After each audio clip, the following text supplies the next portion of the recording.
So these are the most loved and the most hated fragrances according to you. 10 fragrances that I'm going to talk to you about today, what I think about these fragrances that you guys love and hate. Some of you really love these fragrances, some of you really hate them. I've been taking a tally on the channel, going back and watching, not watching, but going through the comments on different videos and seeing which fragrances get the most reactions, positively and negatively. So if you're curious to learn about these fragrances, they are the most polarizing fragrances according to you, then please stay tuned.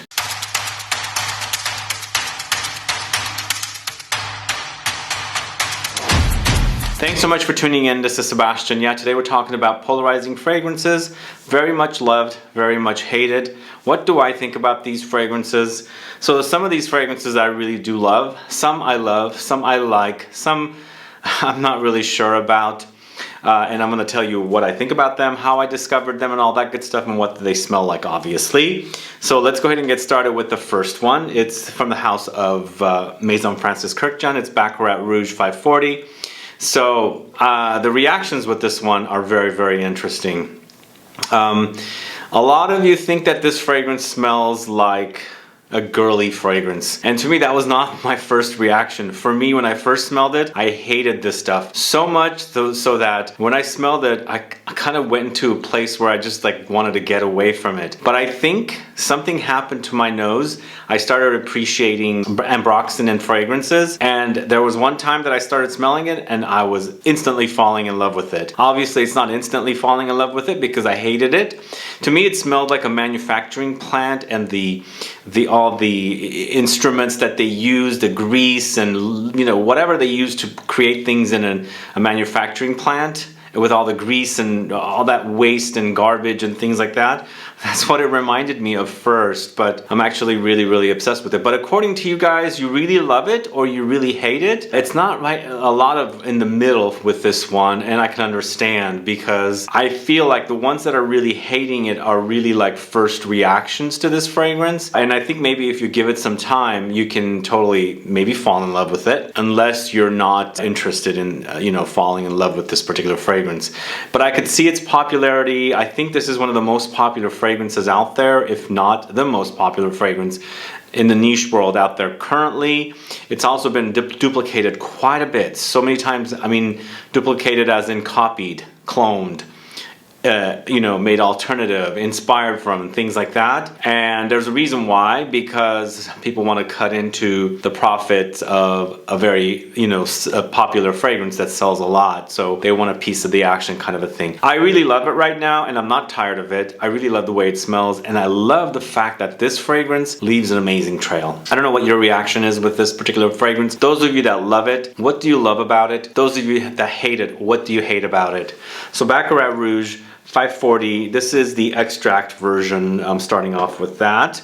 Then moving on to, at number 2, SANTAL 33. So this fragrance, to me, I still haven't really opened up to it. There are times that I cannot stand the smell of this fragrance, and there are some times that I really like it. And once again, we have another fragrance that's been cloned, copied, made alternative, inspired from. I can smell this fragrance in so many fragrances. In fact, the new Armani SANTAL Dansha, I think it's called, reminds me of SANTAL 33. So the way the notes are put together with the Papyrus, the Sandalwood, kind of reminds me of it. But for me, it's not one of my favorite fragrances.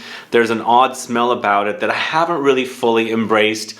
And there are some fragrances that I do end up embracing after, when I don't love it. And this is kind of a reaction with you guys with this one. You either really, really love it or you hate it. And I get reactions a lot with this one. People say pickle juice. I don't know what it is about this one that reminds them of pickle juice, but maybe I could see it kind of in there. I actually really love the smell of pickle juice. This one doesn't really remind me of real pickle juice. I actually really like the taste of it as well. I kind of love that stuff a lot. I can see it though. I can see the whole pickle juice thing. But it's sandalwood, the papyrus. That combination is very, very popular and it's used in a lot of different fragrances, and so that's what creates this crisp, crunchy kind of sandalwood with the wood shavings experience, rather than some sandalwood fragrances can go creamy. This does not go in that direction. So to me, that's one of the reasons why I don't really care for this particular fragrance. The very first time I smelled a sandalwood fragrance was Samsara from Guerlain. Instantly loved it, and I loved it so much that I gave it to my mom, a bottle of it, back in like 1990, and she loved it, and I loved smelling it on her. This is not that kind of sandalwood. It's just totally different, but it's very, very popular. Anyway, maybe I'll open up to it one of these days. I don't know, but Santal 33 is a very polarizing fragrance.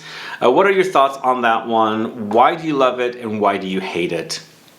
Okay, this next fragrance I've spoken quite a bit about. It was an instant love, and for me it was when I walked into a Barney's store to buy a bottle of Black Afghano from Nasomato, and there I actually was shown this particular fragrance. It was an instant love. But for me in 2012, buying two very expensive niche fragrances was an absolute no-no. I didn't have the budget or funds for it at the time. So I came back 2 weeks later and spent money and bought a small bottle of Portrait of a Lady. But I get reactions of this one. I hate it. I love it. I don't like it. It's too feminine. I don't like it. It's too rosy. It's got too much spices. And then those people that really love it call it one of the most amazing fragrances, masterpieces and things like that. For me, it's a masterpiece. It was, like I said, instant love. I smelled it and I wanted a bottle. That's the kind of fragrance that really kind of stays with me forever. Now recently I talked about Harmonious by Bodicea Victorious because it reminds me of DHP, DIOR Homme Parfum. It was an instant buy. I fell in love with it right away. I loved the way it smelled and I wanted a bottle of it. And that's exactly what happened with this one. But I can see some people call it grandma fragrance, things like that. I don't know about grandma fragrance. It is a chypre style fragrance. It's a rose chypre, floral chypre fragrance. Maybe the fact that it is kind of a chypre style kind of tends to have a bit of a classic edge to it. So maybe that's why a lot of men, or maybe women as well, call it a grandma fragrance. What is it about Portrait of a Lady that you guys like? And what is it about Portrait of a Lady that you don't like? I absolutely love this fragrance. It was an instant love, whereas here with Baccarat Rouge, it was not an instant love, but I do love it right now a lot. But with Portrait of a Lady, it was an instant love. Really, really fell in love with it right away and had to have it. I wasn't even afraid at the time of the name Portrait of a Lady because it was shown to me as a unisex fragrance. It was shown to me as a brand, a niche house that offers fragrances for both sexes. You wear the fragrance for a man and you wear it as a woman as well. So that's why it was an instant love for me. And I've been a fan of it since 2012. Now 11 years later, I really love it. But the fragrance first launched in 2010. So when I bought it, it was 2 years later after it had launched. Anyway, a great fragrance. Portrait of a Lady is the third fragrance I'm talking about. And then this next one, fourth one, it's another very polarizing fragrance, but it's very popular. Although this might not be as popular now as it has been in the past. And they have a new version of this coming out soon. I just recently spoke about it. Angel Elixir. This is the original Angel from Mugler, and it is very polarizing. It's just, but I should say, just like Baccarat Rouge 540, I smell so much of it now. This fragrance I smelled so much of back when it was very popular. Late 90s and on through the 2000s, I smelled this stuff so much on women. And I don't have a problem wearing this particular fragrance either. I would wear it for myself because I really love the combination of the notes. It has gotten changed, it's gotten thinner, obviously the reformulations and everything with L'Oreal and all that kind of stuff. But for me, it was one of those very intoxicating smells. I worked in a photo lab and I used to smell it on the ladies that used to drop off their photos to be processed or their film to be processed. While I was going to film school, I worked in a lab and I could smell nothing but Angel come in and go. Although there were a few other fragrances there too that people wore, but Angel was the one that really lingered on. It's the trail that I really like, and I love that about fragrances. That's how I discover fragrances. Imagine walking into an elevator and somebody's left their fragrance and you smell it and you go, oh my god, what is that smell. I really, really want to smell it, and or maybe walking down a hall and things like that. So that's what I like about fragrances, the lingering power, that they leave this trail, the sillage, and you discover it and that person's already gone, but that scent is kind of stayed there. That's what happened with Angel. I really love it. But I know a lot of you hate it because maybe it smells old, maybe it's a bit tired. This is, after all, 30 years old. 30? Yeah, 30 years old for this particular fragrance. 30th anniversary, and it's still going strong, I think. And they keep cranking out the flankers for this particular fragrance. And of course, Angel Elixir, supposedly it doesn't smell like this. I don't know, but for me, it's one of the most amazing smells ever as a fragrance. Absolutely love it. Just love the combination, but I can see people don't like it, especially they don't like gourmands, especially they don't like patchouli. And so let me know what you liked about Angel and what you hate about Angel. I'd like to find out further. So that's Angel from Mugler. What is going on with Mugler, by the way? I'm so disappointed. They're not doing anything with men's fragrances. They're just focusing on women's fragrances and just keep cranking out flankers of Angel and maybe Alien. I don't know. Although Alien Goddess is the new thing for them, and I think it's been doing pretty well. Anyway, so here we go with my favorite fragrance. This is the DIOR Homme Parfum. It is very polarizing as well. There's some men that feel like this is too feminine, and there are some men that feel like it's just too powdery and things like that. But then on the other side, I feel like there are men that really love it and consider the Holy Grail one of the best fragrances ever. Very classy, very elegant, very long lasting and things like that.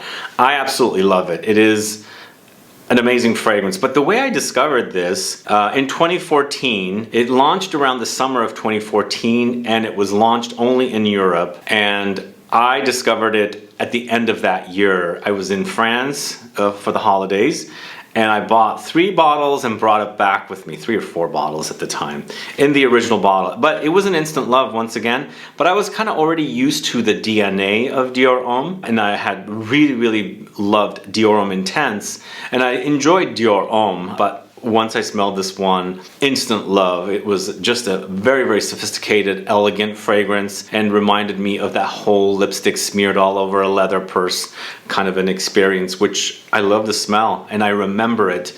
I think that's what it is. It's because I have a scent memory of leather and lipstick my mom had, and that's what this reminds me of.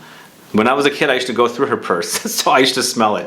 I have a very strong sense of smell, so that has left an impression. But this is an awesome fragrance. It's sad it's not very distributed very well for to make it easier for everyone to get. But if you have a friend or a relative going to France, you know, get them to buy it there. If they can order it off of the French DIOR website, because I see that it's on there still. Although there was a rumor it was discontinued, but it's still on the French DIOR website. It's been the last time I checked. So you can order it to your hotel or something, pay fast, expensive shipping or something just to have a bottle because it's that good of a fragrance. But as I said, I can see why some guys don't like it. But I know also some ladies really enjoy this particular fragrance. You as ladies, do you enjoy DIOR Homme Parfum, and would you wear it? And men, why do you hate this fragrance if you hate it, and why do you love it? Let me know, put some comments down so I can find out. Anyway, moving on to a very polarizing fragrance, very polarizing. This is Creed's AVENTUS. So this fragrance to me is one of the dumb reach fragrances, but would you really call a very expensive fragrance like Creed? This is actually a 125 ml bottle. Is it 120 or 125? One of those sizes. This is a very old bottle, so it's been kept cool, dry, and this is also, even though I don't really get into the batch codes, this is not the sweeter, fruitier smelling one. It smells more smoky to me, and so the Birch is pretty prominent in this one. And you know, it's one of the most polarizing fragrances. I think as of late it's become hated even more because of the price hikes and things like that, and the fact that it's no longer in the 120, it's 100 ml, so it's very overpriced. And then the whole book that came out about this fragrance, not this fragrance, this brand, Creed, the Ghost Perfumer, revealed a lot of stuff that was not really true about the brand. So there's that whole kind of stuff going for it. But for the longest time, I felt like you know, I enjoyed wearing it. It's kind of one of those fragrances that really smelled great off my body, and that's what I like about it. It's not, you know, anything very complex to wear. It's very easy to wear. It is in the chypre style because it has oak moss, plus it's a fruity chypre because it's got the pineapple, and of course it's got smokiness because it's got the birch. As I mentioned, this one's a smokier batch, but you know, it's a pleasant fragrance. It smells great, and I think I've smelled guys wearing this. It smells fantastic. I've smelled myself wearing it. It smells fantastic, but it's not really a smart fragrance. That's why I call it a dumb reach.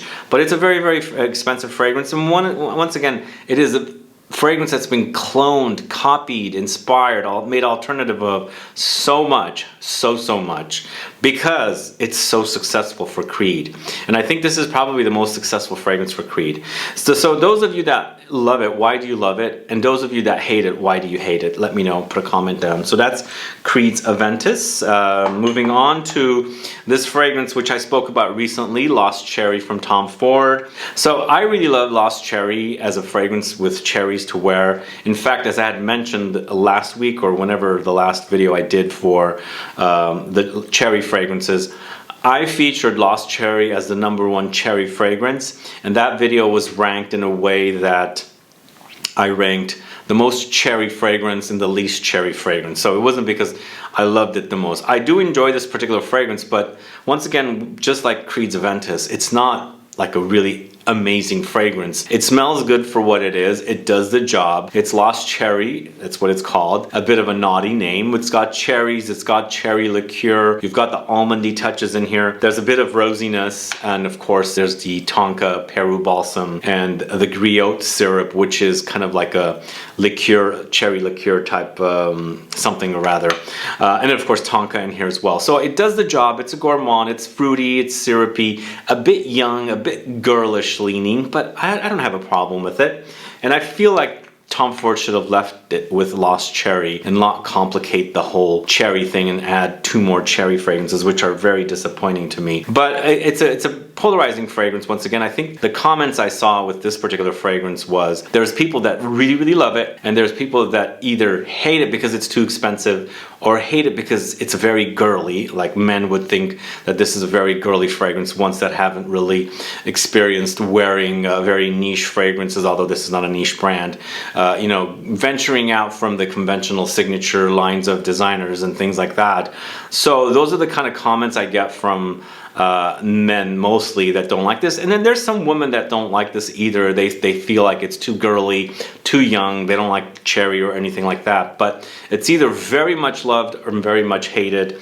That's why I feel like it's polarizing. But I feel like it's a very successful fragrance. I feel like all the fragrances I'm talking about today are very successful fragrances. It's kind of why I'm talking about them today. But what do you think about Lost Cherry? Do you enjoy it? Do you hate it? Why do you enjoy it? Why do you hate it? Are you a man that loves it? Are you a man that hates it? I'd like to find out further. And also, go catch my video on cherry fragrances and also the new cherry fragrances from Tom Ford. You'd find out what I think about them, but they're not anything super amazing. Anyway, Lost Cherry is the 7th fragrance I'm talking about. Here's one that's very polarizing. This is Chanel's Le Lion, one of my favorite fragrances from Chanel. Really love the amber in here. Really job well done by Olivier Polge. A great fragrance from the House of Chanel. Definitely deserves to be on, you know, loved fragrances list, but there's a lot of people that hate this one because it's animalic. There's something that appears when you're wearing it. It gets very ferocious, kind of animalic leather, things like that. And that's what I like about it. It's complex. It has layers. Starts off citrusy. You get reminders of Shalimar, and then amber develops. Patchouli comes in. You get reminders a bit of Coromandel. Then it starts getting smoky, leathery. Then you get reminders of Coeur de Russie. So it's got complexity, and that's what I like about it, but in the end it's an amber. It's a smoky amber with leathery touches, patchouli, citrusy touches, vanillic touches, and that's what I love about it. I think it's one of the best designer releases for a long time. And I'm not the biggest fan of Chanel personally, but they did such a great job with this one. I absolutely love it. I didn't sample it in a store. It was during the pandemic. I ordered a bottle from some some woman that worked for Chanel in some Chanel boutique actually emailed me and said, you want to buy a bottle? So I did. And I think it was in somewhere in Florida that the bottle came from. So I smelled it. That's how I smelled it for the first time. I had not smelled it, and I really loved it, and I still love it right today. But let me know if you're a fan of Le Lion, and what do you like about Le Lion? If you're not a fan of Le Lion, what do you hate about it? So Le Lion from Chanel. Okay, so we've got 2 more fragrances left. The next one is a male targeted release, but totally can be pulled off by women. We're talking about the house of Parfums de Marly. It's Layton. So Layton used to be one of my favorite fragrances. Well, no, I think Herod is still one of my favorite fragrances, but Herod doesn't have the hype and love by the community as much as Layton does. But there's also the hatred for this particular fragrance as well. Sometimes people hate it and they like the Layton exclusive, and sometimes people just hate it because they don't like the way the notes are. But I hear from women that like it and then wear it as well, and then of course men do it as well. For me, I kind of gotten bored of it a little bit, although I feel like when Layton, Herod, Carlisle fragrances launched from Parfums de Marly, that was kind of their height, and they were doing really great fragrances. Lately for men, I don't think they've been doing a lot of great fragrances, so I'm kind of although Greenlee is pretty good too, but Layton used to be one of my all-time favorites from this house. It's a bergamot, lavender with geranium, there's vanilla, there's woods, caramelized coffee, and I can see why people love it and why people hate it, because sometimes for me this particular fragrance might be a bit mass smelling rather than something very niche-like, so maybe that's why some people don't like it and they feel like it's just smells like a lot of other men's fragrances. There are some designer fragrances that do smell a bit like this, so maybe that's why some people don't like it, because the original price tag or suggested retail price tag is very high for this compared to a designer fragrance. But either way, why do you guys like Layton and why do you guys hate it? If you hate it, let me know, put a comment down. And what is your favorite Parfums de Marly fragrance if you're a man and you're a woman? I'd like to find out.